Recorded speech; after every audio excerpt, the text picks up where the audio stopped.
1.5 مہینے سے کہا جا رہا تھا کہ سراج الدین حقانی جو موجودہ وزیر داخلہ ہیں افغانستان کے، وہ ملک چھوڑ کے چلے گئے ہیں۔ ہم نے دیکھا کہ UAE دورے میں ایک دورہ وزیر کرتا ہے، وفاقی وزیر کرتا ہے، کابینہ کرتی ہے، تو 2 4 5 دن کا دورہ ہوتا ہے۔ ہم نے ان کے دورے کو دیکھا کہ وہ کافی لمبا ہو گیا تھا،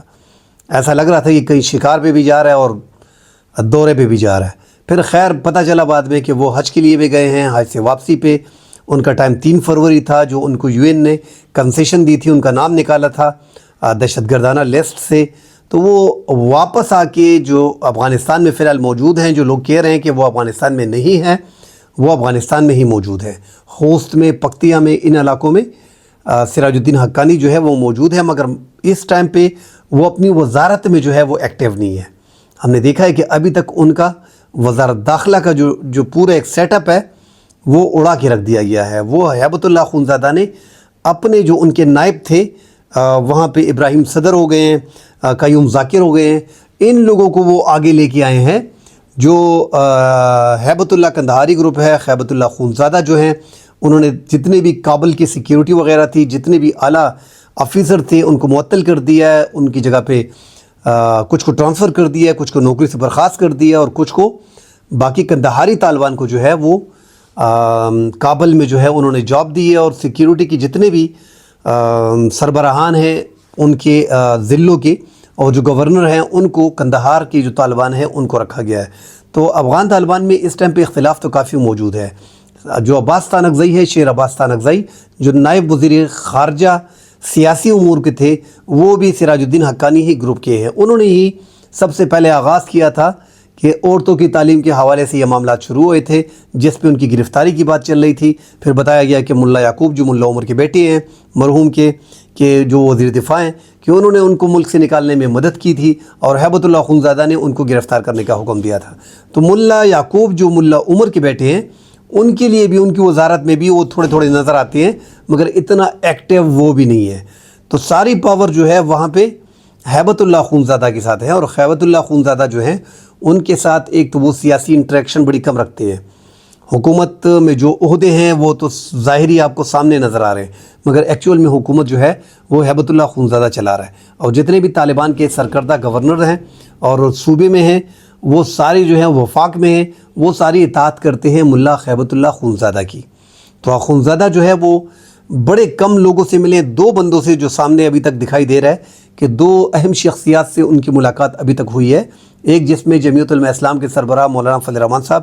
جب افغانستان گئے تھے تو ان کی ملاقات ان سے ہوئی تھی۔ دوسرا قطر کے جو امیر ہیں ان سے ان کی ملاقات ہوئی ہے، باقی کسی افیشل سے انہوں نے ملاقات کی نہیں ہے، اور نہ ہی وہ زیادہ سامنے آتے ہیں۔ بہرحال افغانستان میں ایک تو وہ بڑے سخت مزاج ہیں، اور یہ سراج الدین حقانی وغیرہ جو ہیں یہ چاہ رہے ہیں کہ دنیا کے ساتھ ہمارا اچھا ریلیشن ہو، دنیا کے ساتھ ہمیں ریکگنیشن ملے، ہم آگے جا کے خواتین کی تعلیم اور یہ سختی جو ہے اس کو کم کریں، اور ایک طریقے سے دوبارہ ہم اس طرح نہیں جانا چاہتے کہ 20-40 سال جو ہے وہ افغانستان میں جنگ ہوئی اور دوبارہ جو ہے وہ ملک کسی اور ہاتھوں میں چلا جائے۔ تو وہ اس لیے کوشش کر رہے ہیں کہ تھوڑا سا مطلب وہ سختی جو ہیبت اللہ خونزادہ کی ہے اس کے خلاف انہوں نے سٹینڈ لیا ہے، مگر ہیبت اللہ خونزادہ کے خلاف جانے والے کی کابینہ میں کوئی جگہ نہیں ہے۔ تو جو سٹرانگ ہولڈ ہے اس ٹائم پہ 70% کنٹرول جو ہے وہ ہیبت اللہ خونزادہ کا ہے اس ٹائم پہ افغانستان پہ۔ جو وہ کہتا ہے وہی پورا ہوتا ہے، جتنے بھی گورنر ہیں صوبوں کے وہ تمام تر ہیبت اللہ خونزادہ کے ہی انڈر ہے اور اسی کو فالو کر رہے ہیں۔ اس اسلامی امارت میں ہم نے دیکھا کہ امیر کی اطاعت کی جا رہی ہے۔ یہ جو اس ٹائم پہ 2-2.5 مہینے سے سراج الدین حقانی مکمل طور پہ اپنی وزارت سے سائیڈ لائن ہے، اسی طرح عباس تانکزئی جو نائب وزیر خارجہ سیاسی امور کے تھے وہ بھی مکمل طور پہ سائیڈ لائن ہے۔ ان کی جو وزارتیں ہیں وہ اب اس ٹائم پہ کسی اور کے حوالے کر دی گئی ہیں، اور ان کو سائیڈ سے مطلب سائیڈ لائن کر دیا گیا ہے۔ تو سامنے نظر آ رہا ہے کہ جو اس ٹائم پہ ہولڈ ہے وہ ہیبت اللہ خونزادہ کا ہے، گروپنگ ہے، مگر اتنا نہیں ہے کہ آپ کہیں کہ یہ اس میں خانہ جنگی پیدا ہو جائے گی اور یہ 2 گروپ آپس میں لڑ پڑیں گے۔ ان کے اختلافات اس حد تک ہیں کہ جو سیاسی تھوڑی بہت ایک تو نظریاتی اختلاف بھی ہے، وہاں پہ برادری کا مسئلہ بھی ہوتا ہے، اور جو مذہب کی تعلیم حاصل کی ہے وہ بھی ڈیفرنٹ علماء کرام سے ہے۔ تو نظریاتی، مذہبی اور لسانی اختلافات ان کے بیچ میں ہیں۔ اب یہ سارے بھلا کے انہوں نے کوشش کی کہ ملا خیبت اللہ خونزادہ کو کسی طریقے سے راضی کیا جائے کہ عورتوں کی تعلیم کے حوالے سے جو ہائیر ایجوکیشن میں لڑکیوں کی تعلیم پہ پابندی ہے اس کو کھولا جائے، اور باقی تھوڑی بہت جو سختی ہے اس کو کم کیا جائے، تاکہ دنیا میں ہماری ریکگنیشن ہو اور ہماری یہ حکومت جو ہے یہ آگے چلے۔ یہ اس طرح چل نہیں سکتی جس طرح ملا خیبت اللہ خونزادہ چلانا چاہ رہے ہیں۔ ویسے سراج الدین حقانی جو اس ٹائم پہ روپوشی کی زندگی گزار رہے ہیں خوست میں، پکتیا میں، ان علاقوں میں، وہ لوگ سارے یہی چاہ رہے ہیں کہ افغانستان سٹیبل ہو، آگے جا کے ان کو ریکگنیشن ملے، مگر خونزادہ جو ہیں ملا خونزادہ وہ یہ چاہ نہیں رہے۔ وہ ایک سٹینڈ انہوں نے لیا ہوا ہے، وہ بہت بڑے عالم ہے، ان کے پاس کافی معلومات ہے، دینی معلومات ہے، دنیائی معلومات ان کے پاس ہے نہیں، اور وہ نہیں چاہ رہے۔ انہوں نے وہی فلسفہ اختیار کیا ہوا ہے جو کسی زمانے میں، اگر آپ ماضی میں جائیں تو ملا عمر مرحوم جو ہیں انہوں نے کیا تھا کہ جب اسامہ بن لادن کو امریکہ نے مانگا کہ ان کو ہمارے حوالے کر دیں، وہ حوالے نہیں کیا گیا کہ نہیں یہ ہمارے مہمان ہیں۔ اس مہمان کو حوالے نہ کرنے پہ افغانستان میں 20-21 سال جنگ چلتی رہی۔ تو